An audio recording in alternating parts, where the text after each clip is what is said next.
Belajar kontrol diri dengan menggali potensi kita agar tercapai tujuan mulia, yaitu sesuatu menjadi seseorang yang kita inginkan berdasarkan nilai-nilai yang kita hargai.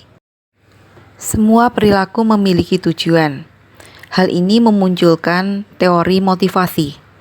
Teori motivasi itu sendiri ada dua, yaitu motivasi ekstrinsik dengan tujuan untuk mendapatkan hukuman atau mendapatkan imbalan, sedangkan motivasi intrinsik yaitu lebih untuk menghargai diri sendiri.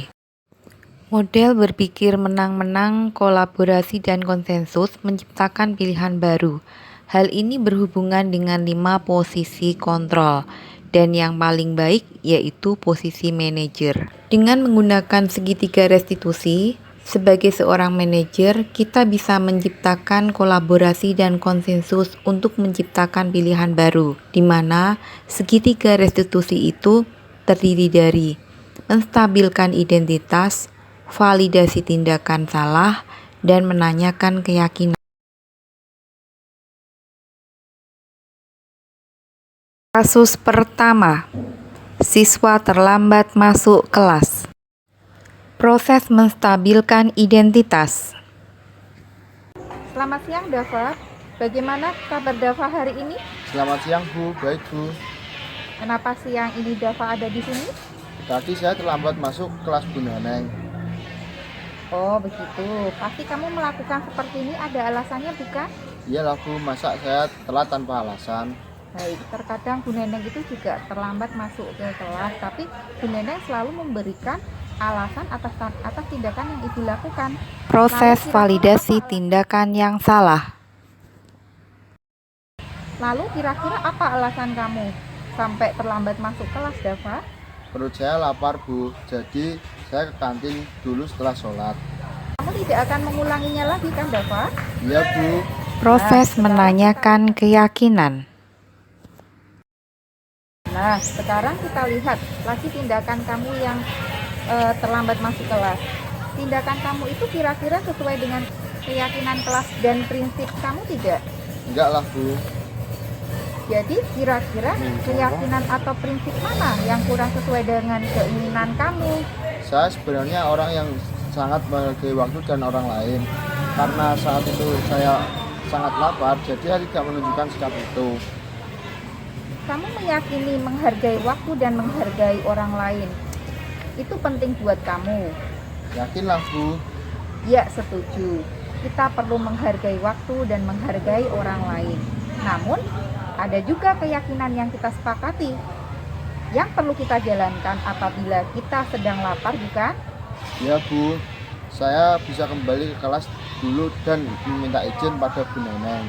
Apakah kamu bersedia memperbaiki kesalahan itu? Bersedia, Bu. Kalau kamu memperbaiki sikap kamu akan menjadi orang seperti apa? Saya akan menjadi orang yang menghargai waktu dan menghargai orang lain. Bagus sekali, Dava. Menurut kamu bagaimana rasanya menjadi orang yang seperti itu? Ya, nyaman lah, Bu. Baiklah, Dava. Semoga kamu bisa memegang teguh keyakinan yang telah kita sepakati, sehingga kamu dapat belajar dengan baik. Terima kasih, Dava. Sama-sama, Bu. Kasus 2. Melakukan kecurangan saat ulangan. Proses menstabilkan identitas. Selamat siang, Dimas. Bagaimana kabar Dimas hari ini? Selamat siang, Bu. Baik, Bu. Kenapa siang ini Dimas ada di sini? Tadi saya curang saat ulangan, Bu.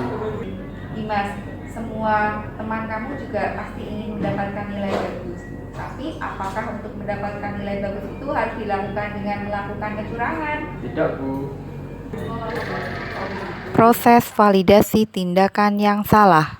Tapi kamu melakukan hal itu ada alasannya, bukan? Ibu, Lalu apa alasan kamu sampai melakukan kecurangan saat ulangan? saya ingin mendapatkan nilai baik, Bu. Apakah kamu akan mengulanginya lagi? Tidak, Bu. Proses menanyakan keyakinan. Nah, sekarang kita lihat lagi Titik. Tindakan kamu curang saat ulangan. Tindakan kamu itu kira-kira sesuai dengan keyakinan kelas atau prinsip kelas kamu tidak? Bosan Bu. Jadi, kira-kira keyakinan atau prinsip mana yang kurang sesuai dengan keinginan kamu? Saya sebenarnya orang yang jujur dan menghargai orang lain. Karena saat itu saya ingin dapat nilai bagus, jadi saya tidak menunjukkan sikap itu. Kamu meyakini jujur dan menghargai orang lain itu penting, bukan? Jadi Bu, Setuju. Kita perlu menghargai orang lain dan jujur. Namun, ada juga yang kita sepakati, yang perlu kita jalankan, apalagi sedang mengerjakan ulangan. iya Bu, jika nilai saya jelek, maka saya akan meminta remedi pada Bu Neneng. Apakah kamu bersedia memperbaiki sikap kamu, Dimas? Bersedia Bu, Kalau kamu memperbaiki sikap kamu akan menjadi orang seperti apa? saya akan menjadi orang yang jujur dan menghargai orang lain. Bagus sekali, Dimas. Menurut kamu bagaimana rasanya menjadi orang seperti itu? Ya nyaman lah Bu. Baiklah Dimas, semoga kamu bisa memegang teguh keyakinan yang telah kita sepakati, sehingga kamu dapat belajar dengan baik. Iya Bu, Terima kasih Dimas. sama-sama Bu.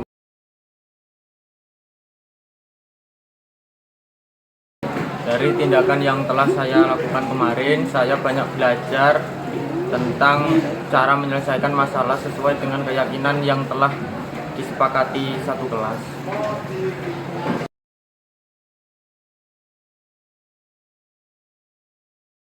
Dari tindakan yang saya lakukan kemarin, saya banyak belajar cara menyelesaikan masalah dengan keyakinan yang telah disepakati.